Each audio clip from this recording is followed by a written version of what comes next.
Get the party going. It is.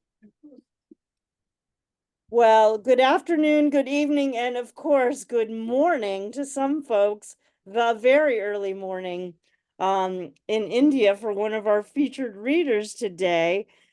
You are joining us on Cultivating Voices live poetry today. It is our new books showcase. And when I was thinking about the new books showcase for this month, I mean, it's landing inside of in the US, it's Women's History Month, it's landing in the month where we have World Poetry Day. It's here in the States, it's Oscar Sunday, which is like a worldwide broadcast. And I was like, wow, what boxes does this reading not tick off? And what boxes do our four poets does this constellation of poets not tick off? It is an incredible quartet that we have here today. You know, I don't often say the Fab Four are together, but I think the Fab Four are together for this one.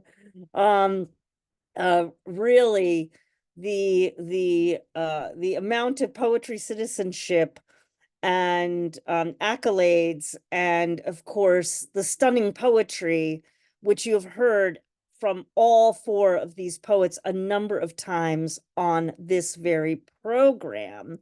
So they are not only exquisite poetry citizens um, everywhere, they are dedicated Cultivating Voices live poetry members. So I am just so thrilled to be welcoming Sudeep Sen, Martina McGowan, Indran Amirthanayagam, and Susanna H. Case to the program today. Well, I am your host, Sandy Yannone, trying to keep it together here on Oscar Sunday for this just incredible new book showcase. And if you are joining us for the first time, either watching live on Facebook or in our poetry Zoom studio, just a little bit about Cultivating Voices live poetry. We began on March 29th, 2020. That was our very first broadcast. It was a wild ride on Facebook Live for those of you who were in the room, or we weren't even in a room together at that point. Everyone was going live to Facebook 4 years ago, individually. And we have been just chopping wood and carrying water for the past 4 years, where we're now an international, intersectional, intergenerational group of poets and poetry lovers of over 4,600 members.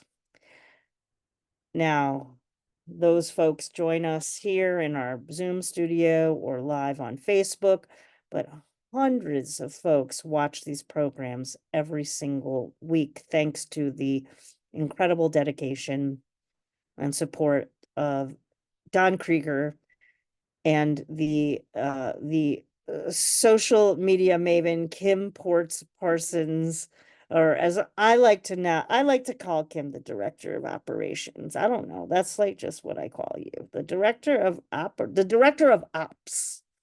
So, and of course, incredible poets in their own rights, as you all know, who those of you who have heard them read either here or elsewhere. So thank you to the two of them.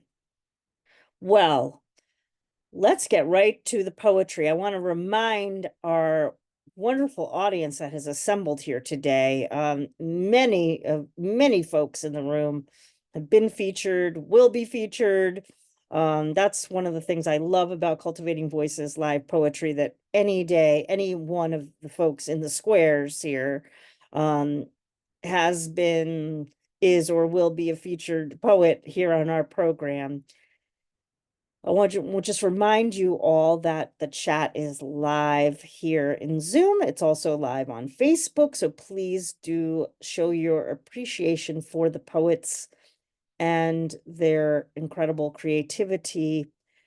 And as well be looking for the links to their books, which will be populated in the chat here in Zoom. And as you are watching live on Facebook, a reminder that those links for purchases of our feature readers books will populate in our feed on Facebook tomorrow morning. Again, thanks to Kim Ports Parsons for that dedication to the poets and their presses. And so if you do have the resources, I certainly encourage you to buy as many copies of today's of poems from today's featured readers as possible.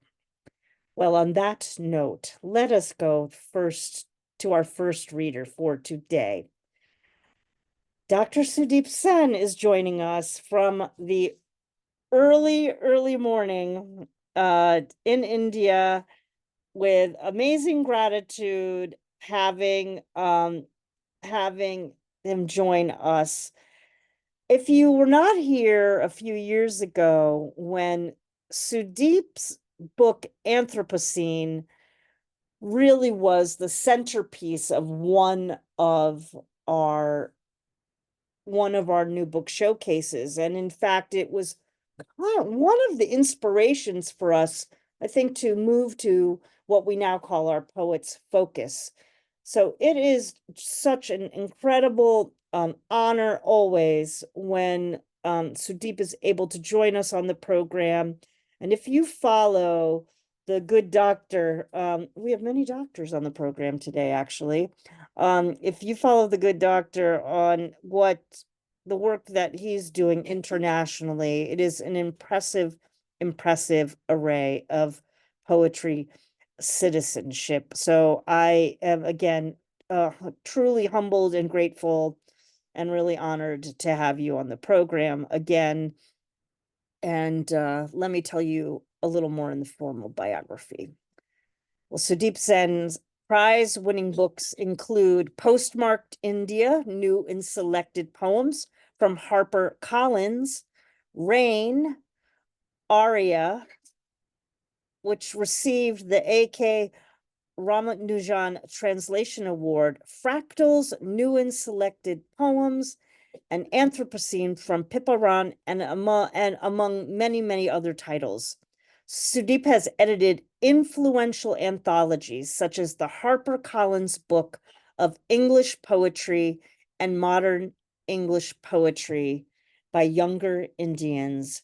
And two new books are Blue Nude from Jorge Zalamia International, which won the Jorge Zalamia International Poetry Prize, and The Whispering Anklets. Those both titles are forthcoming. His work has been translated into 25 languages and has appeared in myriad publications worldwide, as I've mentioned. And he is the editorial director of ARC Arts and the editor of Atlas. The government of India awarded him the Senior Fellowship for Outstanding Persons in the Field of Cultural Literature.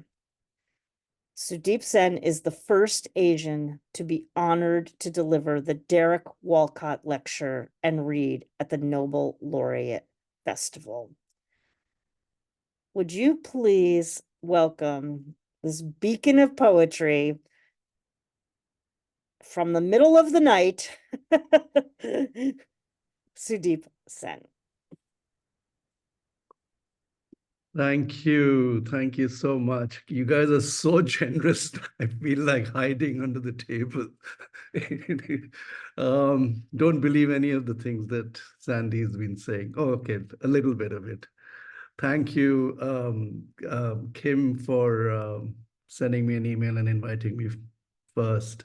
And of course, Sandy and the entire team. I've missed my dear friend, Don Krieger, who is the technical co-host of this program, because he used to help me and in fact Indran with our show, which is now on the back burner for a while. But thank you so much. And it's so lovely to see all your faces, all bright. I hope I'm not looking terribly sleepy. But I'll read from my new book, which is called Red. And Red is, I didn't plan this. I mean, you had Anthropocene featured a couple of years ago, which was really a response to the pandemic and climate change and so on. And then last year, exactly a year ago, I was awarded this fellowship to go to Nyrox Foundation in South Africa and spent 3 months there. And I was just in a trance, just writing furiously, and wrote this entire book while I was a fellow there. Completely unplanned. My project was something else. I didn't do that at all. I ended up writing this book, which was, not part of my project. Strange things have happened because Nyrox Foundation happens to be situated right in the center of what is called the cradle of humankind. And the cradle of humankind in South Africa is the place where the first human fossils were found, millions and millions of years ago. And only 5% of the 100-hectare property is the residency. The rest of it is wild. So every morning and evening when I used to go on my walks, especially after about 10 days or so, when I started not being really scared of the big animals, the zebras and the giraffes and so on, who were part of the landscape. It was a private game reserve. And can you imagine just walking on fossils, which are millions and millions of years old, every day? I pick up anything and it's that old. So it's strangely linked, this particular book and my sort of obsession with rocks and fossils and subterranean materials, geological stuff, with Anthropocene. And so this is part 2 of the Eco Trilogy, completely unplanned, of course. And when I say part 2, because when I went back to India, I realized, okay, Red is largely landscaped in South Africa, in this particular cradle of humankind, though there are echoes of India here, obliquely. I realized why there's the whole Deccan Craton, which is again 2.5 million years old. And I said, I must write about this because, this is not fair, because I'm from this country. And since I'm sort of so involved in this or obsessed with these strange things, that I then took the trip from Hyderabad all the way to Hampi, following the entire tectonic plate, and wrote a whole sequence of poems, which will come out as a book called Rock, which hopefully will come out next year. Anyway, it's a long introduction to this sort of unending project. But let me just read out a few poems from Red. And this one is called My Intimate Skies. And I'm reading these poems pretty much for the first time because it's not had an airing. Red has only come out in South Africa so far, but it'll be available later this year in the US and UK and India. My Intimate Skies. Pinhole sharp rays, exact as chiseled diamond tips, glow in infinite lumens. In the sprawling, crisp, dry savanna high-felt, these luminous eyes light up my vast, intimate skies, writing out terrestrial histories on an ever-shifting skyscape. Within its private metaphors, this fossil-cradled terrain DNA refracts. The cosmic clockwork measures exactly each light ray's frequency, wavelength, and laser strength. It is astronomy's language, a slow charting of celestial memory on granite black backdrop, a plotted canvas, a maritime mapping of oceans, unpredictable trade lanes. Memory is starlight. Memory is starlight.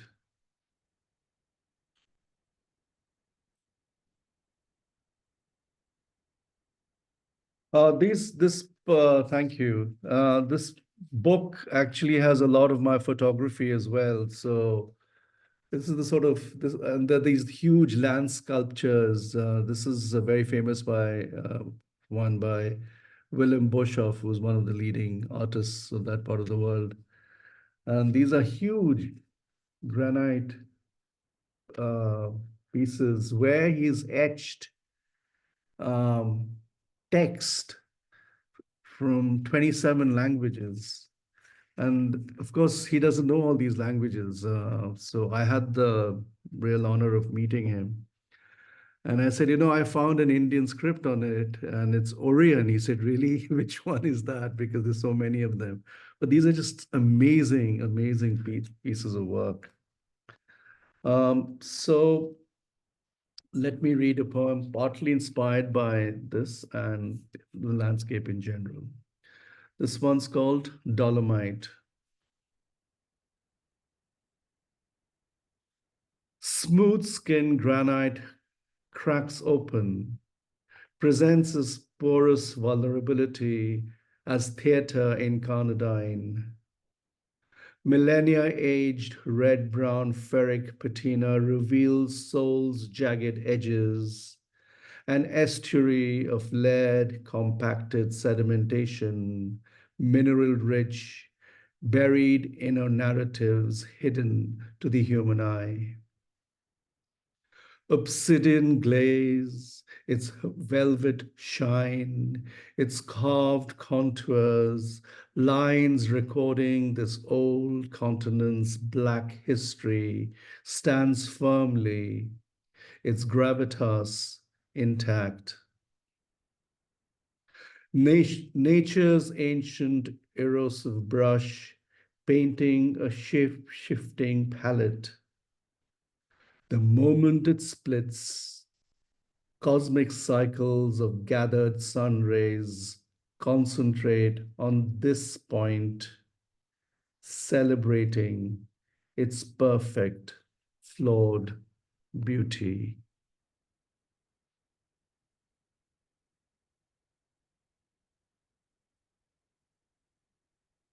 This next poem is a poem called Concerto. Thank you. And it's dedicated to a very, very famous pianist called Jill Richards.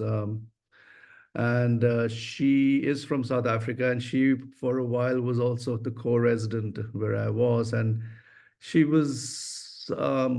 and another artist, an installation artist called Johan Toms, they were both in the music residency studio.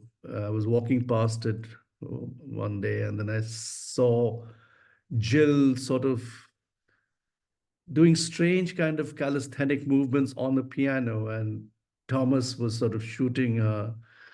And later, I sort of asked them what's happening, and they said that they're making a documentary film on Jill. And then I got to know Jill later, and she's this amazing, amazing pianist who does new music. So quite atonal, very, very difficult music at one level, but incredibly lyrical as well. Um, and this is a poem which is dedicated to her.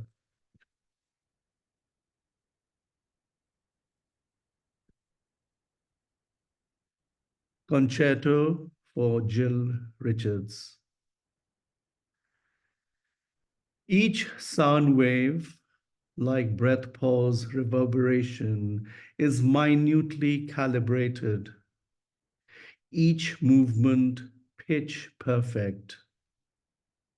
Over time, these flurries morph into a slow motion canter, fingernails galloping in air, landing softly on keys of glazed ivory white and obsidian black. Music uncharted on sheets, yet instantaneous as spontaneous birth cry. You lie on the piano, your hands dangling, limp as if in post-delivery exhaustion. Memories past, present, adequacies, inadequacies, vase bottled, a bouquet of unexpected flowering, violet and red, hemp and chilies. These aromas fill our lungs with seasonic magic, song, and poetry. Stein wines find their way into fossil earthenware. Unpeeling scales reveal inner chords hitherto silent, slowly unmuting orchestral strains, echoes heard only by initiated ears. As you reach in and pluck the piano hammers, a crescendo, white pianos, white noise in a bright white room. Our soiree's aria, word stained and red edged.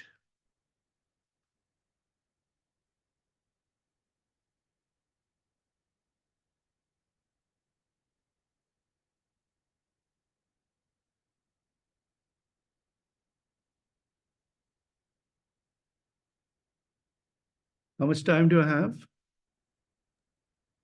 Why don't you do one or two more? Okay, now I was just thinking whether I should do two short ones or one that takes about 4.5 minutes. Either would be fine. Okay. Okay, so Sid, this is read, this particular poem, this is the longer poem, is the central part, the central centerpiece of the poem, of the book. And it's actually a performance piece, not as in performance poetry. I must emphasize, it's not for stand-up, that kind of thing. But so this poem was in fact taken by two South African musicians, and they composed the soundscape. And we performed this live at a festival there. It was quite an unreal experience because what do I say? I was so possessed, and on stage, I think something uh, maybe mystical, maybe silly, maybe childish, maybe adolescent, all kinds of things were happening. Anyway, this is called Red. Red is Polash, red is Alta, it is nuptial, it is birth. Red is Kali, red is Durga, it is Sappho, it is Andal. Red is my vocation, my Chondipat, your Onam. On your forehead I apply tried streaks of white ash, red vermilion mingled in coconut oil glistening. Love, passion, death, decay, you say. Red is forever and every day. Blood is not red, it is vital. It is sanguine, it's sad. Red colors my blankness, my void, my needs. It is Hayat's reflected hue of hymen, fertility, flame. It is frigidity, it is coldness, it is passion, it is deep heat. Red is cerise, carmine. It is raw, it is incarnadine. Each shade a subtext, each layer a mood, each line an absence, each texture a canvas. In Kalahari, red is quartzite, sometimes even dolomite. Red is a toucan's fossil beak, a clawed, deranged head on a decapitated pedestal, a cleaved log bleeding. Red is also a carved skull, hypothalamus hollowed out, its spinal apex, a perfect hole, tunnel sucking everything in. A vulva's cocoon where passion and pain meet, waiting for an elusive epiphany, cosmic timelines away. A balloon, a red meat slab scored in white fat striations. I hear an evangelist's axiom. Sorry, I am having trouble reading it because the light is very dim. I hear an evangelist's axiom, banal truths provide solace. Or is it an ordinary tomato in a shopping mall's ordinary? My body's wrinkled terrain mimics Savannah's skin tone, silk's sheen mutating to rough, Bengali smooth to red rash, microwarts birthing itch, its discomfort unpalatable. My hand nails are my tools, their tips my enemy. The more I try to appease my skin, the more it cries, I'm high on this felt air, happy and sad in orbital parenthesis. My brain cells spark high voltage current. Even long-necked African vultures perched on high apocalyptic pylons cannot absorb or mollify the electrical impulses. My magnetic field is in disarray. During my morning walk, I encounter a red hyena. Its rare appearance a blessing, I'm told. I spot a balletic impala. It stares at me piercingly. I look away, unblinking. Zebras in pairs soothe me. I can hide in their hide, their stripes, my camouflage. A neighboring lion roars, baritone coarse, hungry. I sit on a ruddy ancient rock, its jaggedness, the secret of its wisdom. I discover an arm-length cochineal stone, its digits perfectly intact, folded as if in communion, an absent congregation chanting songs, invoking the rains, ancestral guttural music, understood only by those from the soil of this earth. Let me just skip. I'm skipping a few sections. From a distant city, I smell moonflower's aroma, its elegant tubular chrysalis, sheer, papery, enigmatic. Lightning strikes in spectacular colors, Capricorn rain pelts down with incessant fury. In extreme slow motion, my memory juggles as I remember Plato's not so distant vanishing. Pluto's, sorry, as I remember Pluto's not so distant vanishing from my intimate skies. Red is defiance, red is molten, red is joy, red is love. Love is ferric, love is claret. It is infrared, it is invisible. It is the color of my ink, the sari that wraps you, the color that is wordless, the color of my madness. Red, my Bonolota, my Radha, my Modgon, my Dole. Red is an elongated shade of healing, our love song.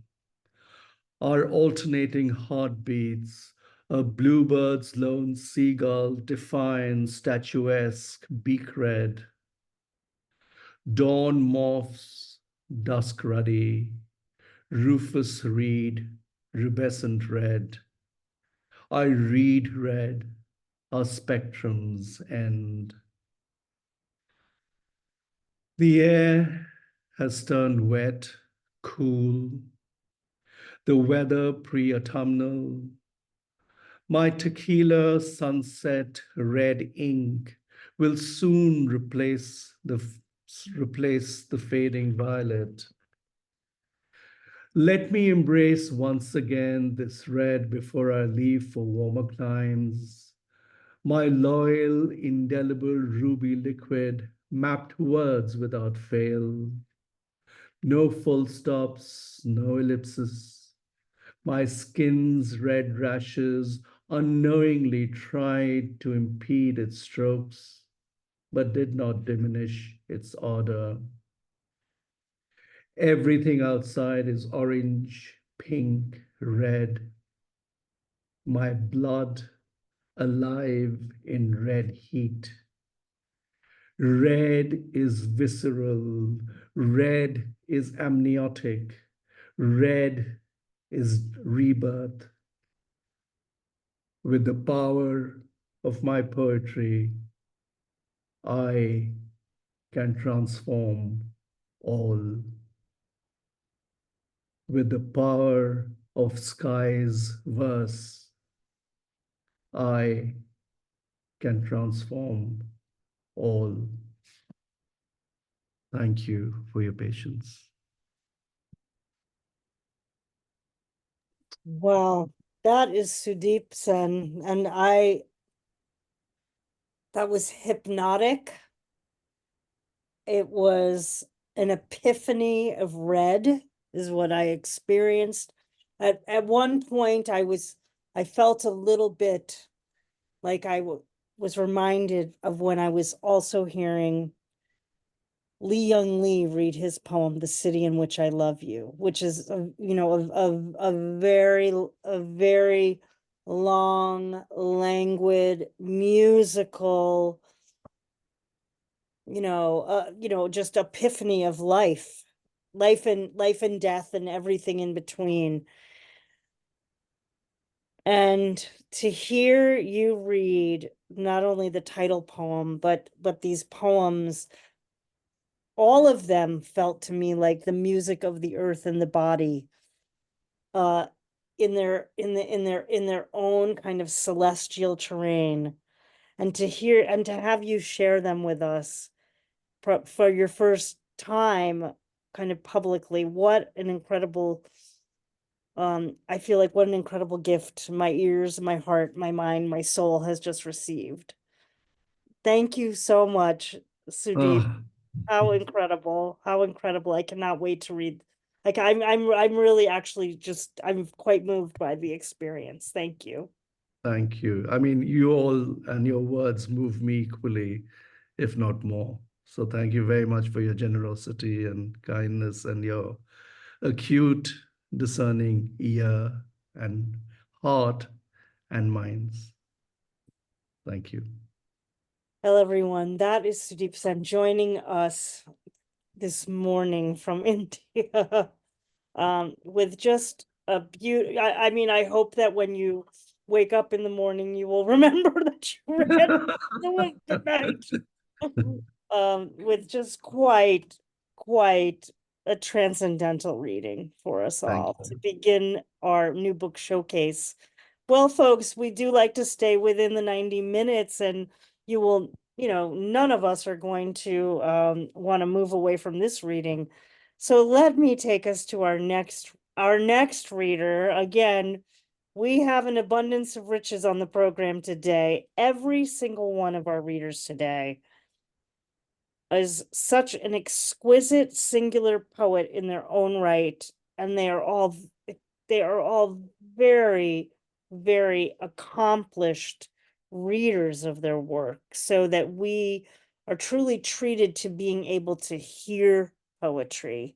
And the more I spend time with all of you and in this endeavor of holding space for poetry, even though I write poetry, I more and more am coming to think that the most important thing I attempt to do is listen to poetry, is to listen to the poetry. And today we are truly being treated with folk from poets who really know how to cast the spells of their poetry.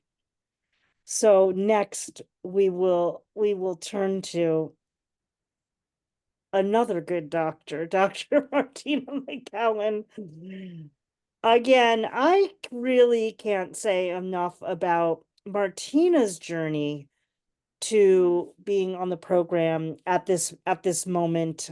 I remember back in 2020, I was looking through catalogs for I guess I will say new voices, although it's very, very hard for me as a person who published my first book in 2019 to have thought of myself as a new voice, having been writing for such a long time. So it was new to all of us, relatively new to all of us, or relatively new to me. And finding your collection, I Am the Rage. And then just beginning to follow you as a poet, and of course you joining Cultivating Voices and being such a dedicated member here, and really watching the poetry world in the United States, at least, see you and pay attention to your words, your very, very important collection. That we have been fortunate to hear you read time and time again. It's very difficult, I think, to follow up with a collection after a collection that has received that kind of attention. And so I have all the more respect and admiration for you, Martina, for what you have continued to accomplish with the absolute integrity that I watch you bring every time I am privileged enough to be in your company. Well, Martina McGowan is, as I mentioned, a physician, a writer, an artist, and activist fighting social, racial, and sexual injustices.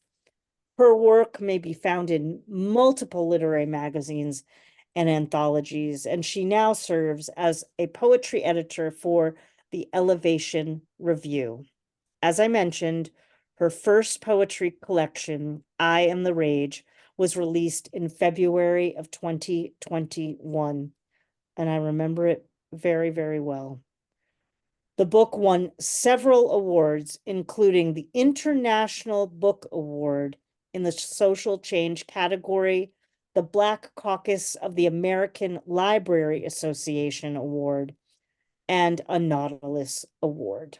And her second poetry collection, which I'm just so pleased is in the world with us now, is called A Sweeter Song, Catharsis, which was released last month by Sourcebooks. Would you please give your warmest welcome to Martina McGowan? Thanks, everyone, and thank you, Sandy. As Sudeep said, I'm sufficiently embarrassed, but I'll move along. Sankofa, which you've heard me read here before.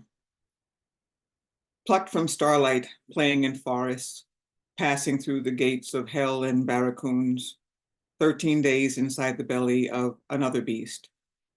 Highland heather lashed to my DNA, up from sticky, sweet sap of stout pines, barred and prickly cotton, 200 pounds a day, flesh, timber, fluffy bowls, all on the auction block. Tumble down slave quarters turned into homes. From emancipated slaves bearing biblical names, grandmothers dreaming of freedom with a capital F, cotton-scarred hands corralling the future, sharing history not found in books. We are from red clay pounded into concrete, hard streets and harder women doling out wisdom and hard-earned lessons. Love buried deep like diamonds, hard to see, sometimes harder to feel. From running across hot, tarry rooftops, wise potato chips and orange knee-highs, marbles, stickball, and flying free from swings before we knew we were prey again. Tiny apartments filled with family, aromas of food from down home, a blessed circle big enough for Jesus wept to be said more than once. Smiling eyes cutting, side rolling, waiting for another to say he sure did. Risking a finger pluck from one aunt and the death stare from another. Fathers who adored us but drank too much, crushed beneath the world's weight, brothers who loved too many, others molesting those they could not love. Women standing against the evil tide. From people who learned beating as remedy and correction, pushing their children's hearts away, hoping to save them from corruption, from death. Rising, continuing to imagine worlds better than we received. This is a psalm woven through many generations, holding one long breath, sharing the story so that others can see that hope thrives inside our pain and that home lives on inside our hearts. I usually issue kind of a blanket trigger warning. Much of what I write about is a little bit difficult, but that is what I write about. Epiphany. The falling leaves become the first winter snow. The chill has crept into my heart. This is the door it always chooses. How I know it's the beginning of Arctic frost. Disaffection has arrived. Grief mingles with anger and sadness, all struggling to hide below the surface, camouflaged, drifting just out of sight. I'll not disparage our laughter and joys. We needed each other for a time, but I won't lie to myself again. And though the end comes toward us slowly, I know this drifting cannot be mended. I've tried before and disaster still found us. My heart always longs for better endings. We will be together a bit longer, but in the end, you too will realize I had already slipped from your grasp, you from mine. You simply did not perceive the moment, and there was nothing more to say at the time.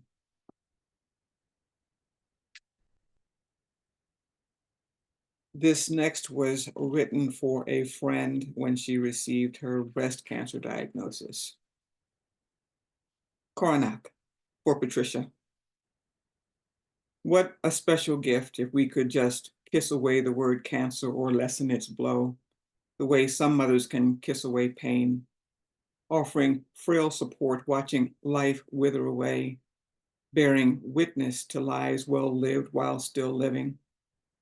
Invisible barbarians chipping away at vitality, slowly sapping strength like water seeping from ice too warm, trying to pour light in where it threatens to be extinguished, to keep brilliance alive, shoring up hope where it has all but been defeated. Mere onlookers, voyeurs before the spectacle of living and dying in our own dance towards death's door. Facing the decaying hourglass, combing through the grist and grain of frail and fading memories with a tortured heart. Tears threatening to overflow their levees, I sit to compose a final song for you, my love. Excuse me.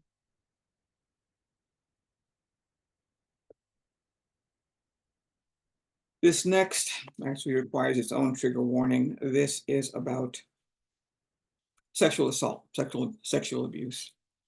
So you need to turn your sound down. The abettor speaks. Grown from lean streets, I am the uninvited child. Hard drinking, chain smoking fiend, friend, freak looking for the next fix. Flawed by my own jealousy and avarice, rushing toward my own demise. The twin who's never felt warmth, tricked, driven, silenced, buried. The assassin just out of sight, wrapping the dark around us like a cloak. A matryoshka living inside the boy who loves, inside the girl who cannot, inside the boy missing his father, inside, always inside.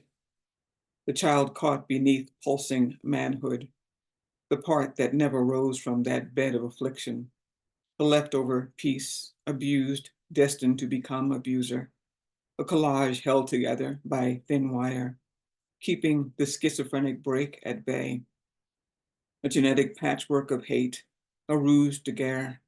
I am family, mother, father, wife, sister, brother, husband, a self-contained narrative, the hidden self, the darker kin, the remainder seeking to be made whole again.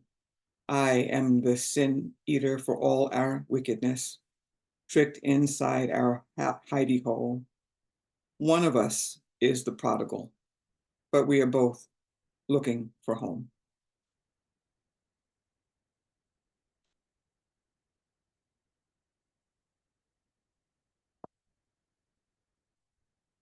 Ode, excuse me.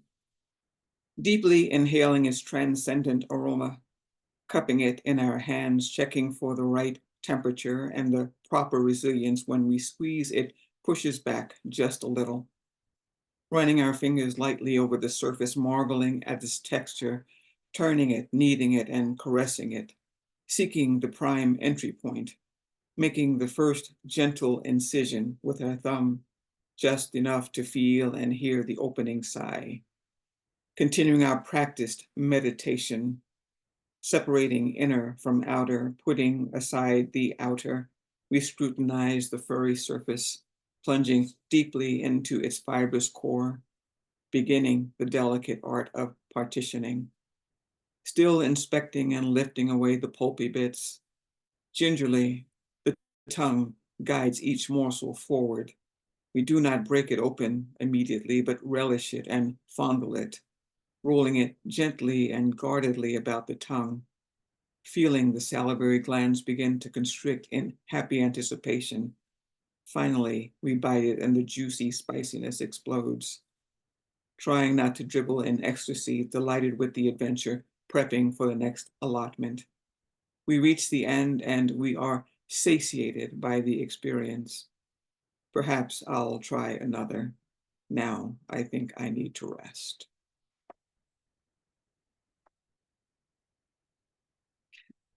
Next is Not Lost.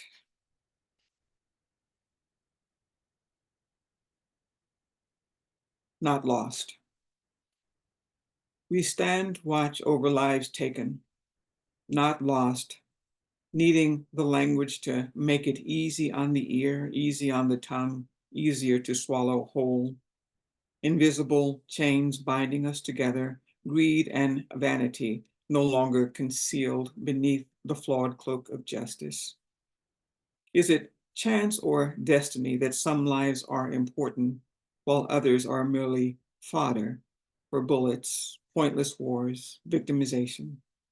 Lives not lost, not carelessly misplaced, not dropped like a half-forgotten note in the back pocket of your favorite jeans on wash day.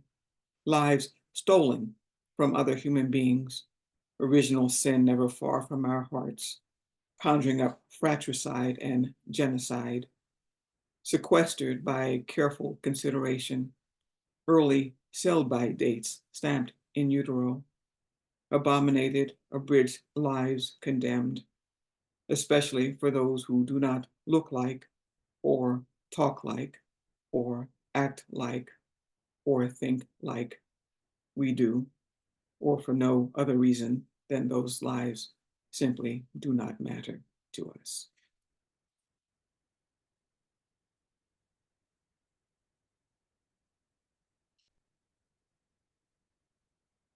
Echolalia. This was written at the beginning of Russia's invasion of Ukraine.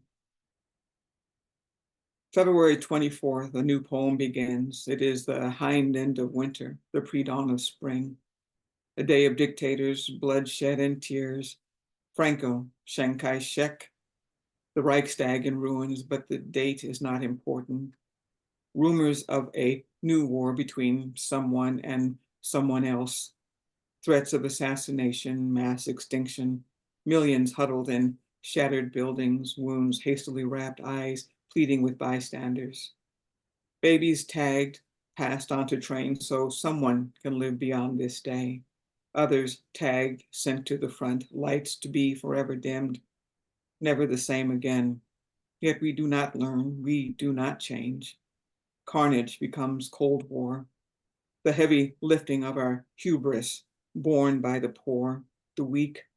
Nonetheless, we will keep on saying never again, again and again, although it has lost all meaning.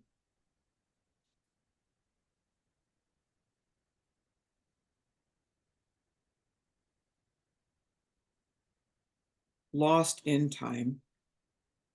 You, drifting in some gear I cannot align, sometimes changing so quickly I struggle to follow.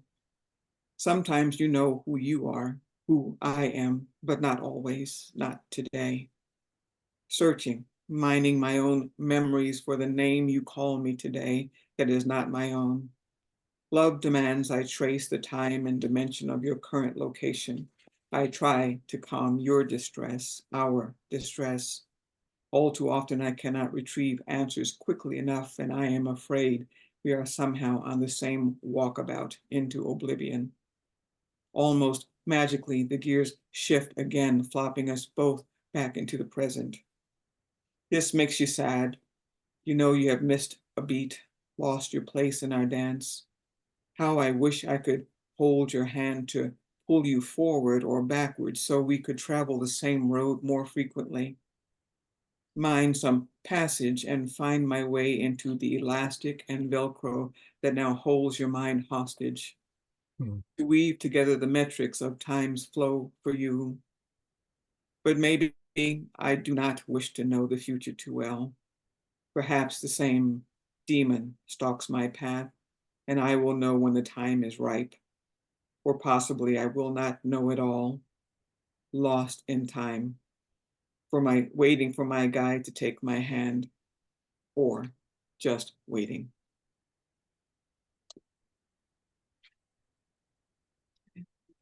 Biblical here, Elegy for Eve. In this version, the serpent dons his light, how like a gentle lover he croons, beneath the pale moon world still birthing around this child of heaven, newly risen, still too young to know time will change everything. Soaking in this new thing called life, so little time before the disaster of knowing comes, before the angels come to bar the door to a brighter world, where apples fall to earth unpoisoned, uncursed. And I, Eve, am still your beloved child. And I will finish with the anchor poem, A Sweeter Song.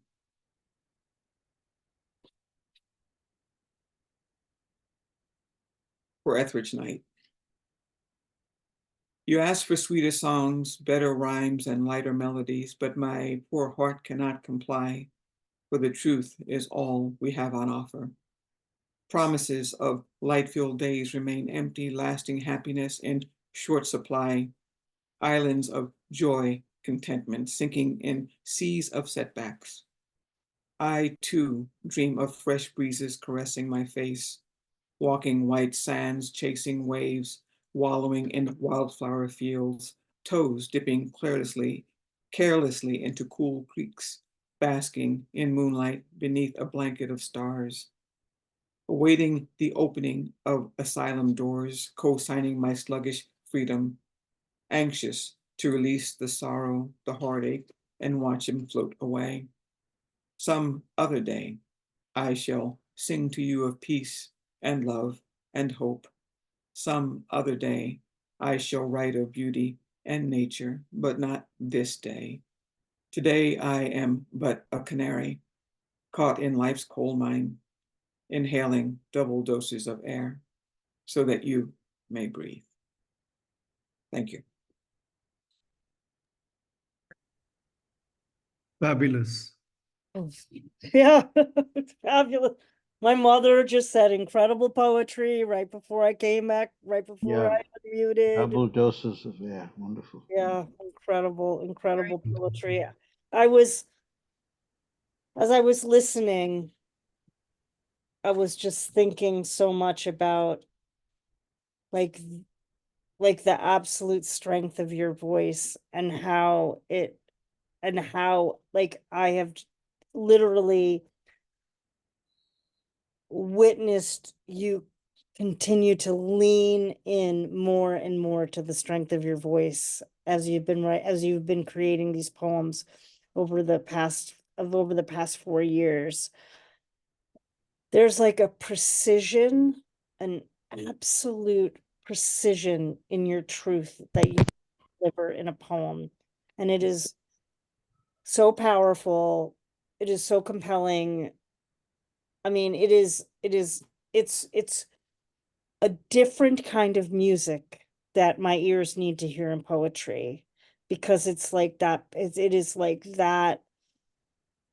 Yeah, it is like that truth seeking drive out of oblivion into something much more sublime and much needed and necessary like in the world. So folks, that is the poetry and the voice of Martina McGowan from her new collection, her second collection, A Sweeter Song, Catharsis.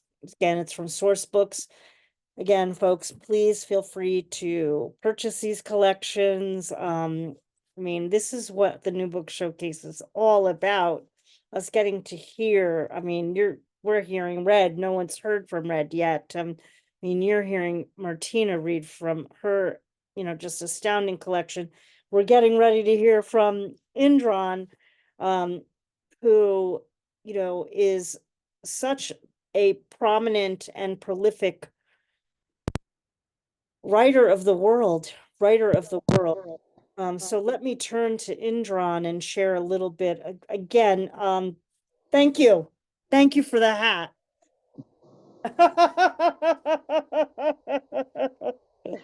It's almost, I almost don't recognize you without yeah, it. no, I You know. know, now I'm good. Now we can listen to some poetry. Uh, well, I met Indran for the first time at a salmon poetry reading in Washington, D.C. at AWP. He came to listen. I think you were trying to connect with Ann Casey, one of my salmon sisters. And I happened to be the MC that night of the gathering. And We were in San Antonio, oh, we were in San Antonio, of course, right, San in Antonio. 2020, yeah. Right, San Antonio. Yeah, yeah.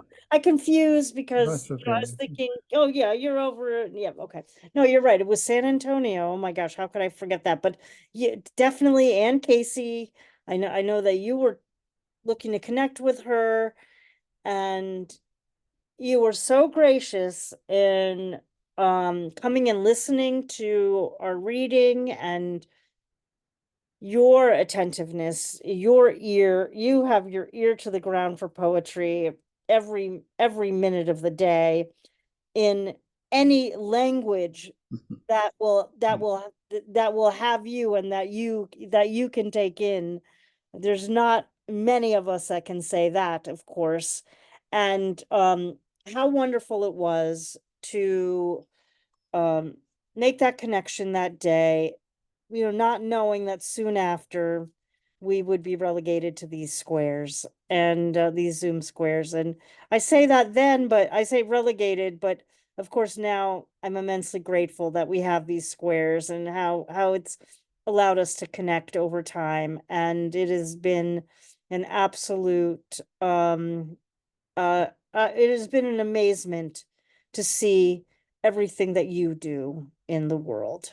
And and I mean the world, because you read worldwide. You are a translator. You are a true international citizen of poetry in the world. and you bestow your gifts of supporting poets around the world. And that is no small feat for any person to do with the integrity with which I witness you bearing all the time as you move your way through the world daily with your absolute unabashed love of poetry. Oh my gosh, it's incredible. It's incredible. I wish I had half of the love of poetry that you do. I disagree. I think you love it much more. But thank you for that. Thank you. You're very welcome. Well, again, Indran Amirthanayagam is an incredibly prolific writer and is so prismatic that him, that is my that is my favorite, and I can't say it that often thing to say about a person. I can say it about a poem pretty often, but about a person, like, oh my gosh. The prismatic way that Indran brings to his poetry, collection after collection after collection, whether it's his work or the translated work of another, or the way he is curating Beltway editions, books. I mean, we have Karen Poppy here, one of your authors in the audience, or the Beltway Poetry Quarterly. It is amazing to witness you in the world. Well, Indran Amirthanayagam writes and translates in English, Spanish, French, Portuguese, and Haitian Creole. I'm sure you left some things out too. He has published 24 poetry books, including Powèt Non Po, A Poet of the Port, The Migrant States, of which I believe that was your first book that you came on the program with in a new book showcase. One of the early new book showcases we did on Cultivating Voices, live poetry. Origami, selected poems of Manuel Ulacia. The Elephants of Reckoning, which was winner of the 1994 Patterson Poetry Prize, and many more. I mean, we would take up the whole program to recite or to name all 24 books. Indran publishes Beltway editions. The poets that he publishes have been on this program. They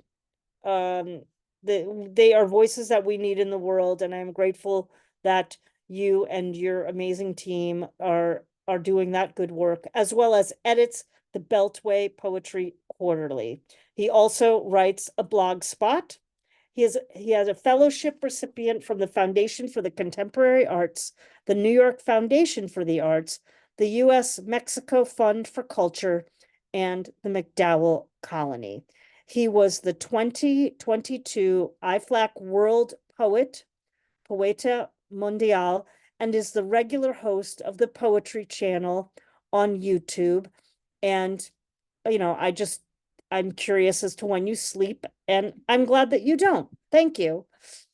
Please welcome Indran Amirthanayagam. Really, Sandy, it's very hard to. Thank you for all those very sweet words and kind words.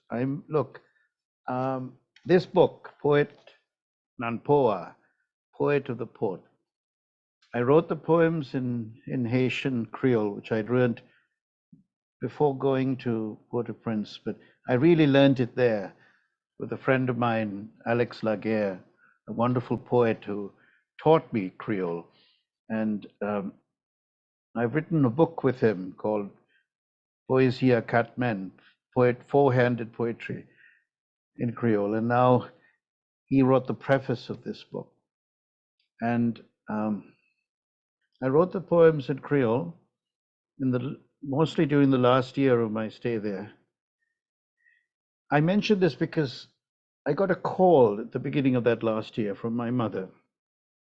And my mother asked me to come back to help her because she needed some help then.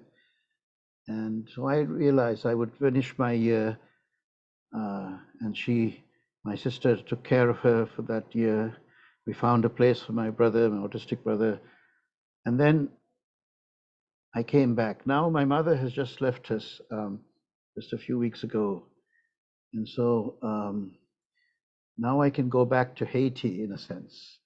And it's sort of coincidental that this book has just come out now, Powèt nan Poa. And Haiti, of course, is in the news. It's the city of Port-au-Prince is under siege. Gangs have come together and control the city. People are dying and people are refugees, internal refugees.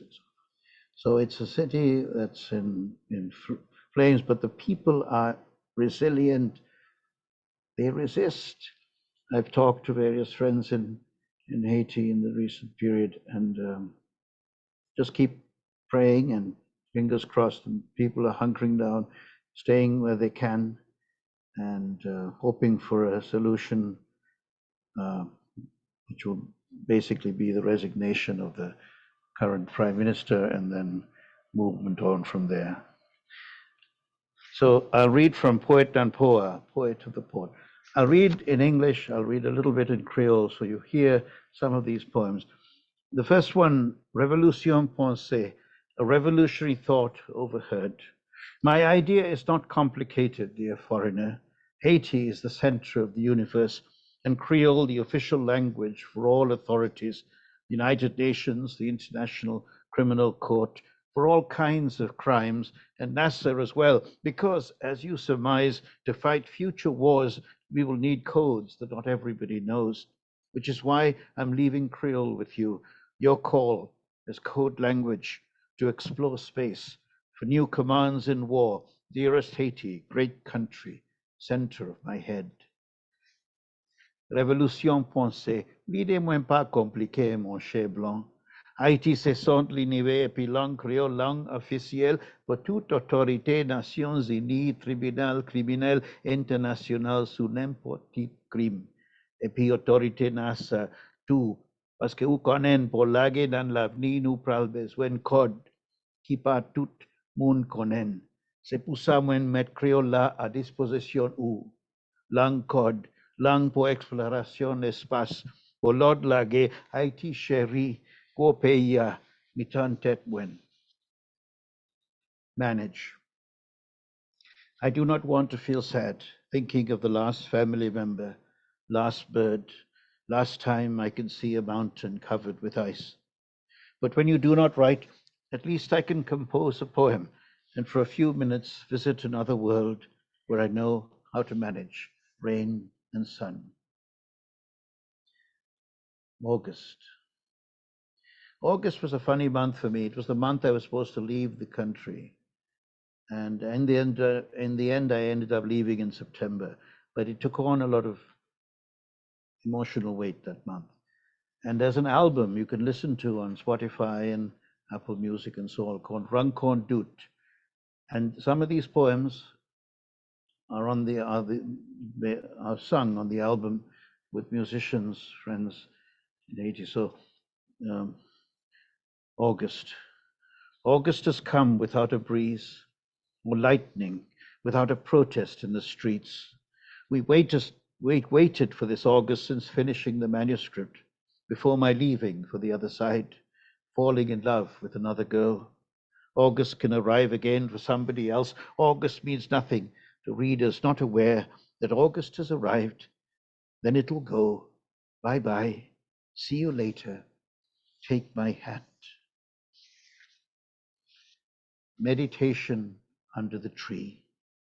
I think of you at every moment of the day, even if there are others in the world, other wars to fix. It is always like this. Inspiration takes blood, sweat, absolute compromise until love arrives because we are exhausted from running fast, pressed in the course that life sets. Stop already.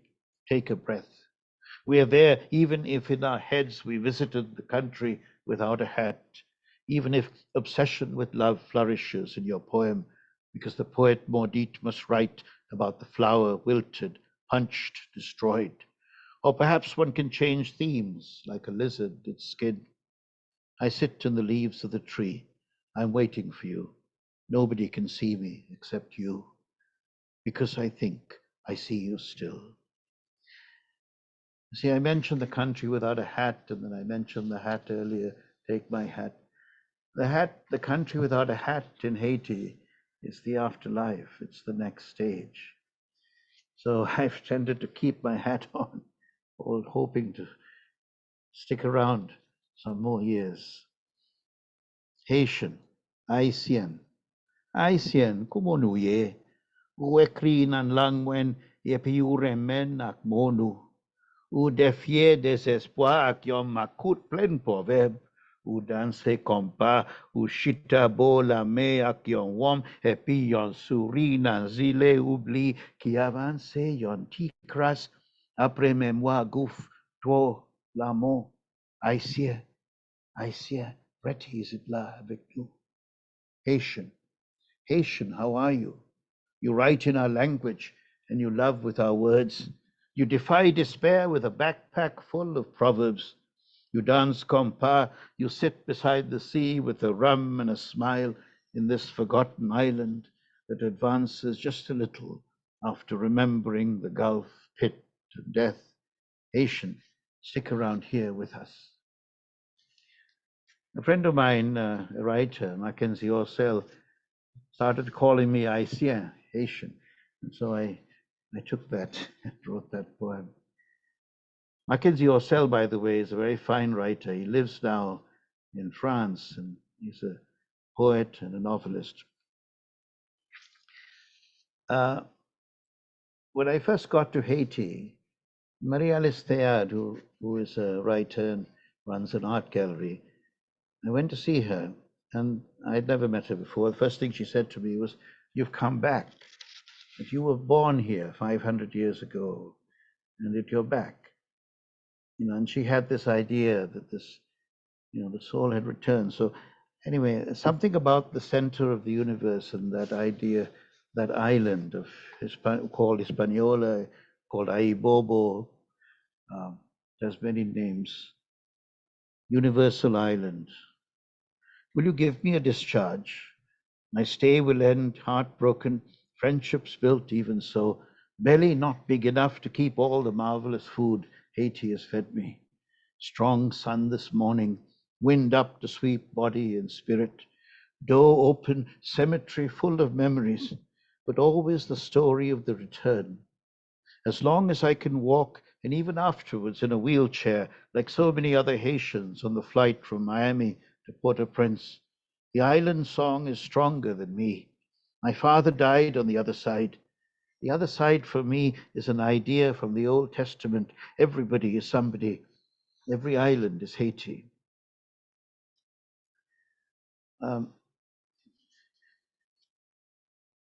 If you would like to look for that music, it's spelled Rankont,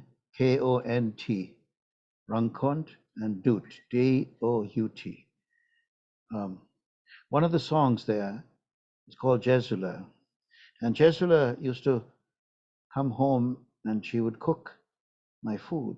She was a very dear person to me. And I wrote this poem for her. Jesula. Jesula vini chaque deux jours pour faire manger et puis faire lessive pour moi. Yon manger épicé avec piment il est moins. Les livres lave rad ak men li fait attention à beauté toile là. Li fin passé li tounen tankou premier jour mointe jouen li. Jesula ou konen bekan petit mointe montea. Kunia ou ka pran li. Kunia petit ou pral montel. Ça veut dire la vie pral continuer. De pas mwen pral fait dans la paix, sans paix. Jesula. Jesula would come every other day to wash my clothes and prepare my food, dishes spiced with chilies from my island.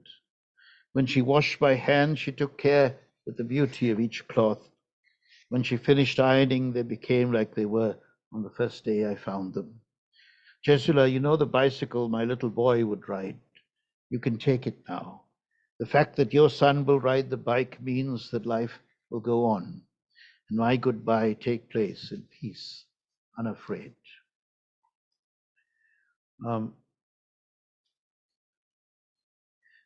There's a sense of writing in different languages that you're reborn in each language, so I think that's an immense source of energy. So I'd like to advocate for crossing the border, crossing geographic borders, but also crossing linguistic borders, crossing all borders, eliminating the walls that we build around ourselves, or the walls that others try to build around us. So I'm not sure how. I'll read a couple more poems. This one's called Brezo, or bow tie.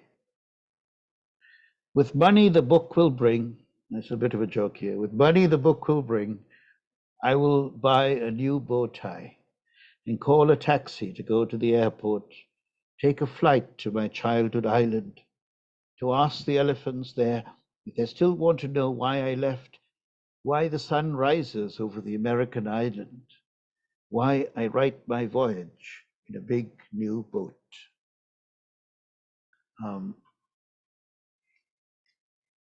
And then, one of the things about Haiti, I recall and keep very close to me, the size of the avocados.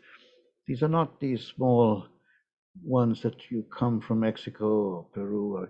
These are this kind of, massive avocados. And I think somebody in Florida is trying to grow the Haitian variety now. And as you know, many Haitians now are in the United States and other countries. Again, the refugee theme. And this poem is perhaps the nicest song on that album. Tans avocate fini, the avocado season is over. Tans avocate fini, pi bel fin an villa ap marié ak moun lot bo. Frem occupé ak manuscrit li. Tom pour partager l'idée nan livre de aller nan paye son chapeau.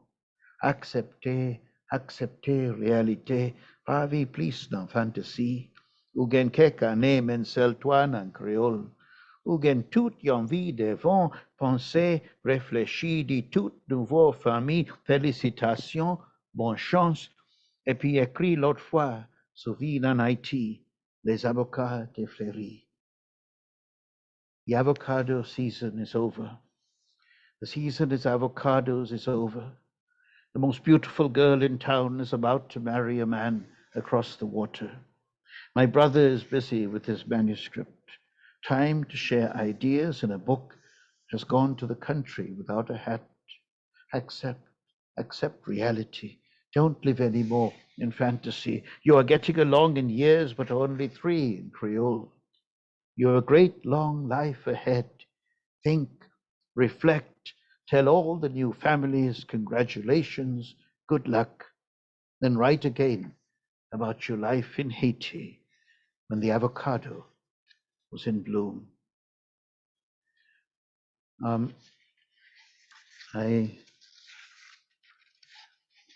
Sandy, should I stop now or should I finish with one more? I love ending on the avocado, but I don't want to, I don't want to take anything away from the reading either. So I let you make the decision. All right. I'll tell you what, I'll go to the very last poem in the book. It's called Vitamin Jus, the day's vitamin. And I'll finish with this. I'll read a little bit of the Creole first, and then I'll finish. Vitamin Jus. Mwen ble kontinue wout la a Creole. Mwen gen zami nan zilea. Memoir liv mnen te kite nan Bibliothèque Nationale. Mwen gen musique la don tout. Nan téléphone haïtien espoir carnaval. The day's vitamin. I want to keep walking on the road with Creole. I have friends on the island, books registered in the National Library. I have music as well, in Haitian telephones, the hope of carnival, that we can live the frenzy of dance, the party, even if we know we're not any more blessed than other peoples, that the carnival will end, but each spring it will come again, and each year will return. Each day the sun wake up the body and hope that life will conquer death, at least for the day we read this poem. Thank you so much. Love you all. Sudeep, wonderful reading with you again. Sandy, Kim, thank you. Thank you so very much. Martina, what wonderful poems. And I can't wait for Susanna, a very old friend, next. Thank you. No one can wait for Susanna. No one can wait. Oh my gosh. Thank you, Indran. Yeah. Well, that's Indran Amirthanayagam, everyone. And I want to just say that it is amazing to witness a person who is grieving. And of course, we send our condolences to you, your mother. But that can also, in the midst of that, bring music, pathos, hope and joy. I mean, the ending there, and when I listen to you read in languages that I don't know,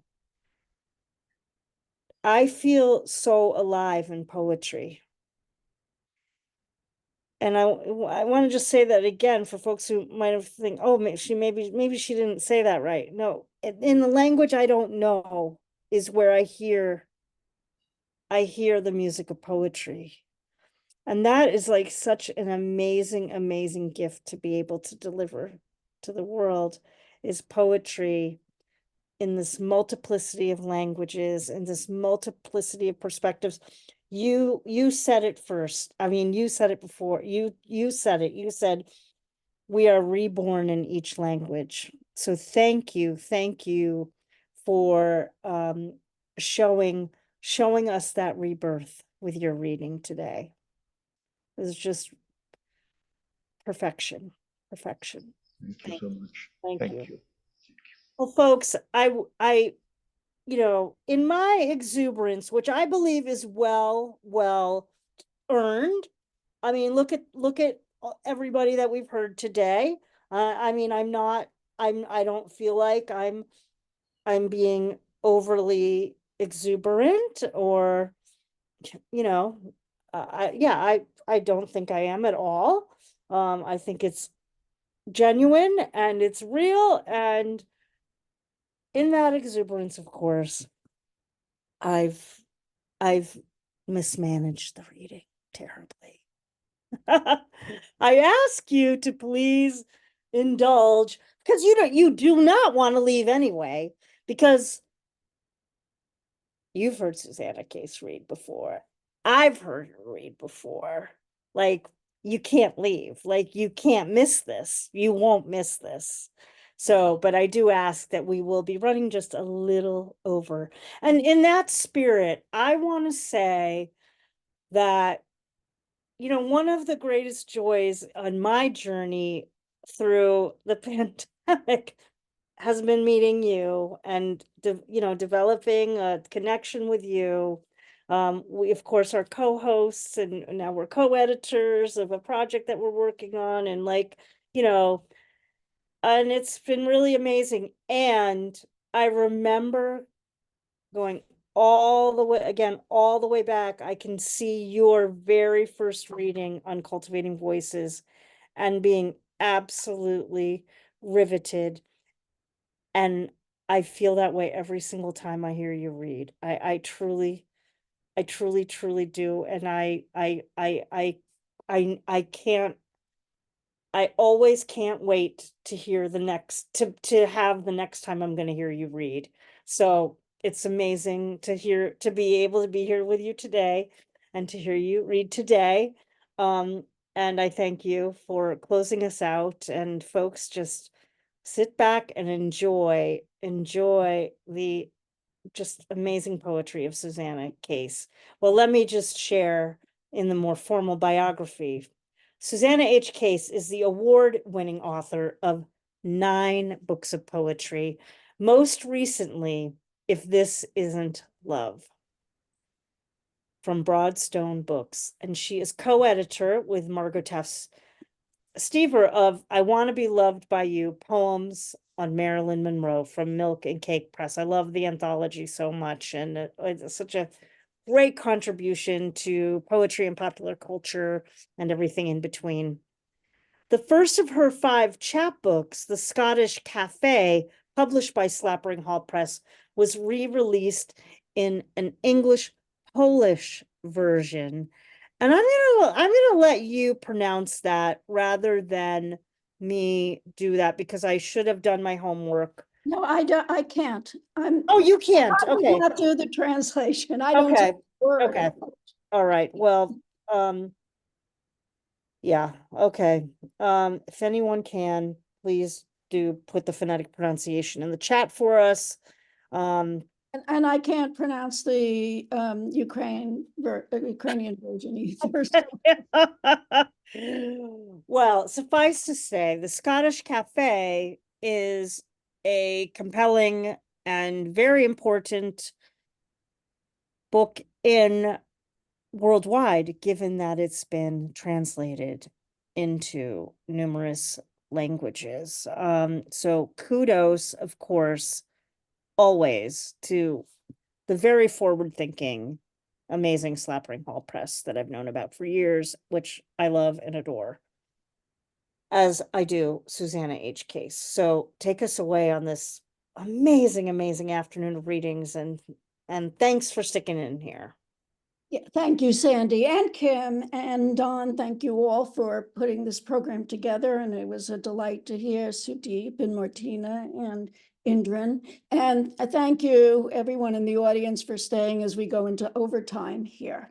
So this is my new book, If This Isn't Love, from Broadstone Books. And I'm interested in the experience of girls and women. And what this book does is it takes a look at the Italian telenovela and themes in that and how they are experienced through the eyes of women and girls, and interspersed with poems that are directly about the telenovela.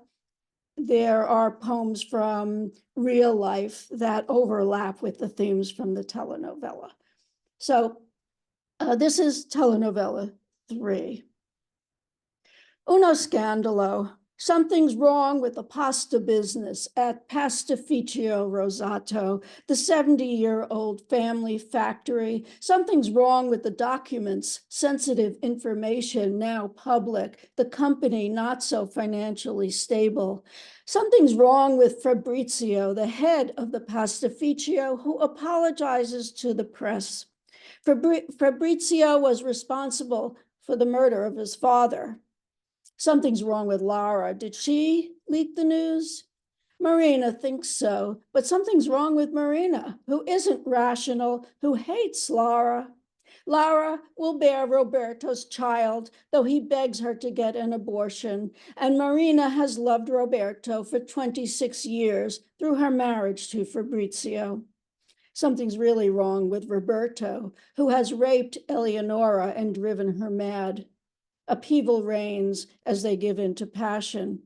Well, who among us hasn't? They will marry and unmarry and marry and unmarry again. Betrayal is everywhere. The eyes of the pasta everywhere. Occhi di lupo, shaped like the pupils of wolves. Occhi di lupo is a kind of macaroni, actually, but has a great name, I think. So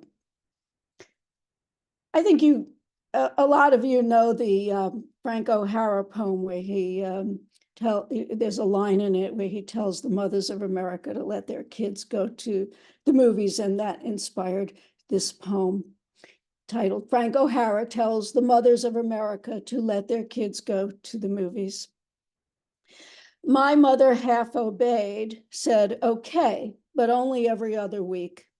That had more to do with a belief in fresh air than a revolt against content, but it meant I missed The Blob until the remake.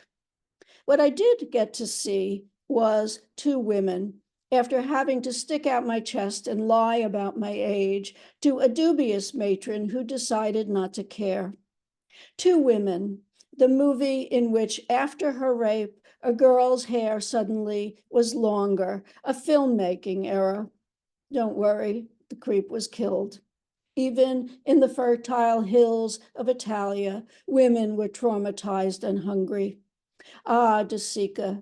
Or was Carlo Ponti the reason that in every scene with Sophia Loren, which was almost every scene in the film, her makeup was perfect?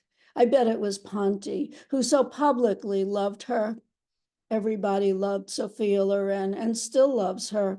I loved her so much I barely noticed Jean-Paul Belmondo with his intellectual communism, so romantic in a man. Only later did I fall in love with him. I wanted to grow up with breasts like Sophia's, preferably in Lazio, not Queens, New York. Even more, I wanted to learn how to fight for myself, like Sophia did, in the midst of all the deprivations of wartime. Of course, Frank O'Hara was right. Kids need to see lots of movies. How else will girls learn what it takes?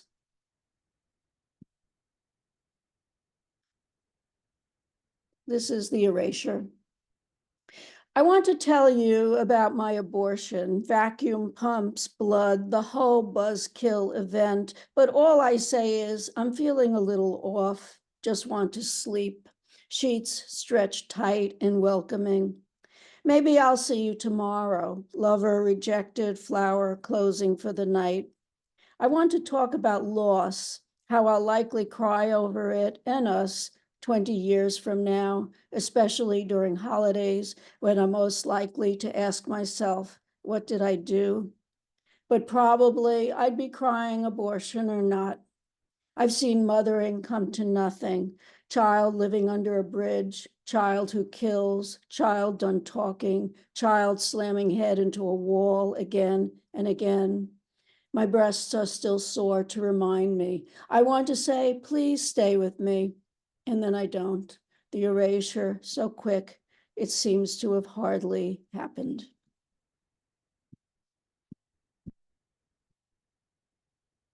This is Fallen. I fell by the tennis stadium, whose fenced-in club wouldn't admit girls like me. I fell on broken glass, face cut in multiple places, shards that missed my eyes. I fell and ruined my favorite blouse, its purple-pink embroidery. I fell and ruined my face, still carry the scars, faint bits of unraveled lace. I fell as a 10-year-old, not realizing I would become what my mother called fallen. I fell and a cop wanted to know where I lived, brought me back to my red brick home, blood red and dripping. My mother, who didn't like cops, opened the door, gasped, put her hand to her mouth.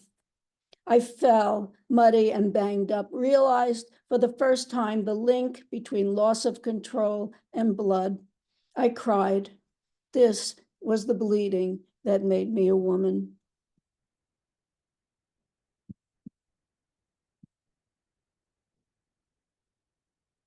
So this is Ghost Apple, and there was a whole discussion on social media about whether ghost apples really exist, and I'm really not sure, but I liked the concept, so I used it. Ghost Apple. A man who proposed marriage to me liked to dress up in women's clothing. I said no, but not for that reason. He had a temper, threw water glasses into the fireplace when he wasn't sedated enough from drink, and I didn't like his anger or his boozing. He ordered women's dresses, straight skirts, high-heeled shoes from a catalog.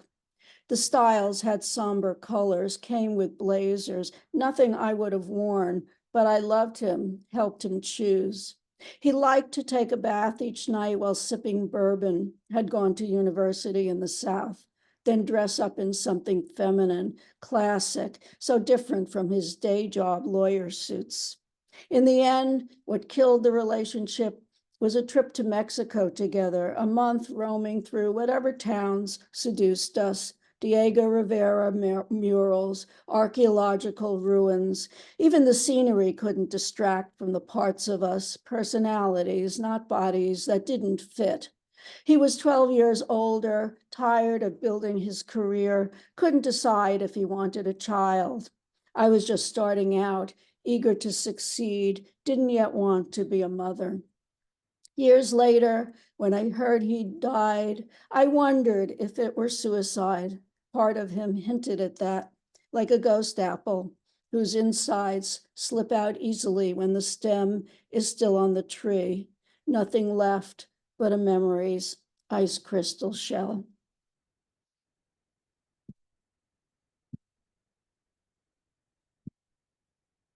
Let's see.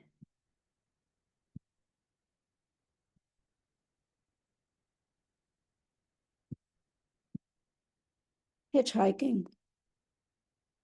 They must be dead by now, the nice couple who braked for me near Killarney and handed me sugar cubes when we all got out to feed the horses, pintos, lined up by a fence.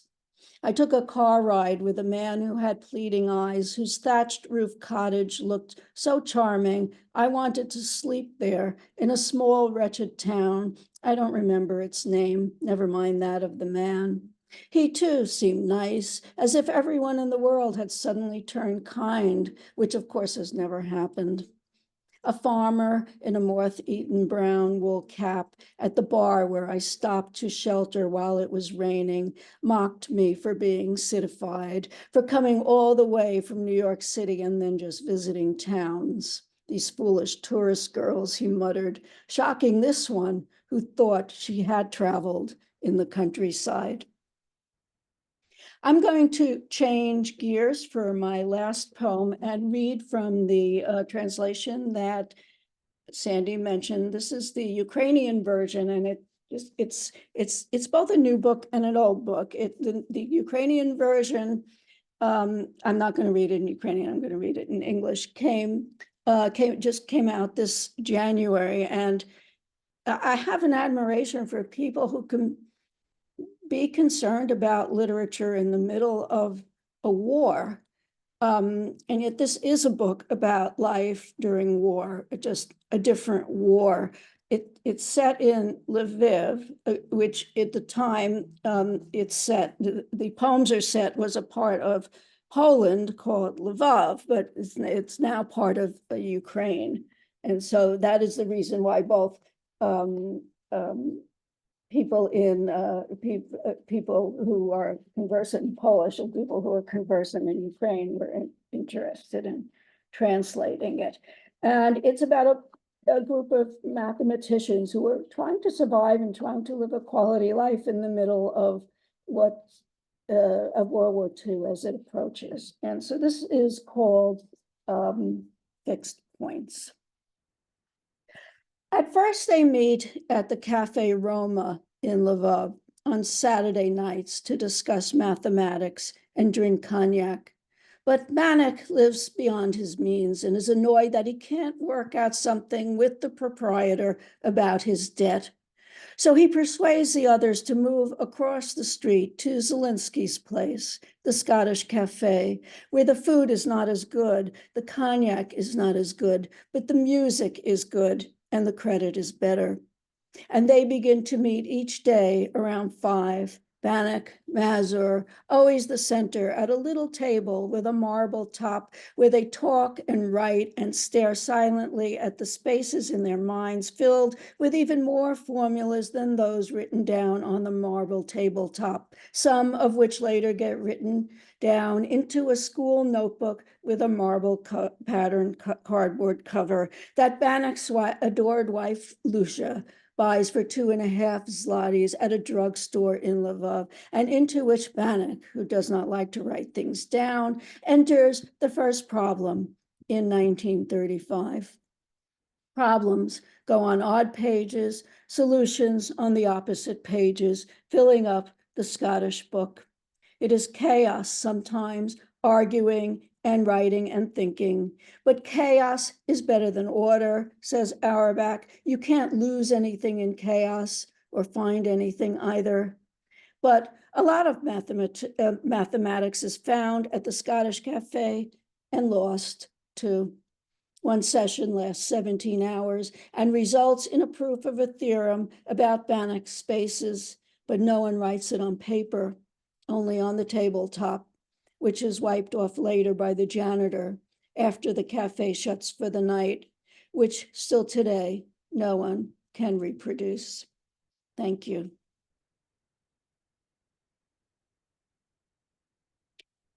I That think is, you have the information on where to order the if this isn't love. I'm not sure if you have it for the Scottish Cafe. I can put it in the chat. yeah, go ahead. I think we were only doing the very new book, but of course this is a new translation, so thank you.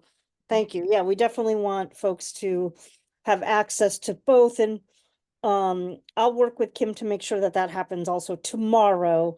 When we will be posting again the links to all of today's all of our readers new collections for you on our Facebook page. Well, Suzanne, I just want to say to you before I make some closing remarks, and again, thanks folks for staying through this just amazing new book showcase today, that, you know, what I so appreciate about your poetry is that, you know, you have this very circumspect way of witnessing like the microscopic between people's relationships. Like you pick up on what is going awry and report it in a very particular kind of music and truth telling. And that's what I believe makes your poetry so absolutely compelling. I mean, we've talked about that we both have a little bit of a penchant for true crime, and it's that detective in you that I detect and that I think comes through so clearly in your work. And it is, I mean, I am drawn into it, and I can't, like, I don't want to leave the scene of any of these crimes when I'm hearing you read. Thank you, Sandy. Thanks. Well, folks, again, thank you so much for being with us today. Before I make a few final remarks and let us go off into our next endeavors today, would you please unmute and show your absolute appreciation for Sudeep Sen, Awesome. Martina McGowan, Awesome poetry today. Thank you very much. Indran, Amirthanayagam, and Susanna. Thank you. Thank Excellent. you. Thank Bravo, you, bravo, Sandy. bravo. Bravo, my you mom for a says. wonderful afternoon.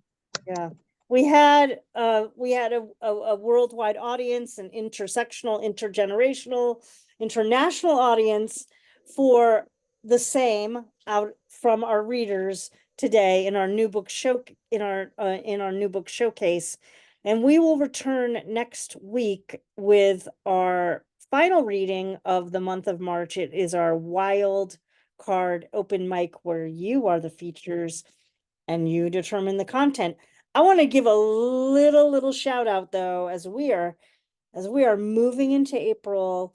April is Poetry Month in many countries around the world, including Ireland, where we will be broadcasting all of our programs. Our very first program will be April 7th, where we'll be featuring our Poets Focus will be lyric.